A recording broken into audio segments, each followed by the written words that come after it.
قیامت تک اس کے لیے 7 اعمال صدقہ جاریہ بن جائیں گے۔ رسول اللہ صلی اللہ علیہ وسلم نے فرمایا 7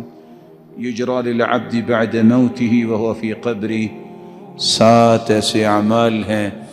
انسان مٹی میں مٹی ہو جائے گا لیکن ان کی نیکی ختم نہیں ہوگی۔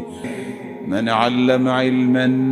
ونشرہ، جو کسی کو علم سکھاتا ہے یا اس کی نشر و اشاعت کا کام کرتا ہے۔ عالم علم سکھاتا ہے، کوئی عالم نہیں بن سکا تو محروم نہیں ہوگا، اس عالم کے ساتھ کھڑا ہو جائے، اس کے علم کو دنیا تک پہنچانے کا بندوبست کرے، برابر کا شریک ہے۔ او بنا مسجدہ، یا اس نے مسجد بنا دی، او غرس نخلا، اس نے کھجور کے درخت لگوا دی، او حفر بئرا، یا اس نے کنواں کھدوا دیا، او ورث مصحفا، قرآن مجید کا نسخہ وراثت میں چھوڑا، او بیتا لابن السبیل بنا، یا کسی ایسے انسان مسافر کا گھر بنایا جس کے پاس گھر بنانے کی طاقت نہیں ہے، او صدقتا اخرجها فی صحته وحیاته، اس نے صحت اور عافیت کی حالت میں صدقہ کیا، یہ تو دنیا سے چلا جائے گا، قیامت تک یہ نیکی اس کو تسلسل کے ساتھ پہنچتی رہے گی۔ اللہ ذوالجلال مجھے اور آپ کو ان ذمہ داریوں کو سمجھتے ہوئے اپنی ذمہ داریاں سمجھنے کی توفیق دے، اور ایسے اعمال کی توفیق دے جس سے اللہ کی رضا نصیب ہو، جو سنت کے مطابق ہوں، اور جس طرح یہ روشن شیر اللہ کے گھر میں ہیں، اللہ انہیں جنت الفردوس میں جمع فرمائے،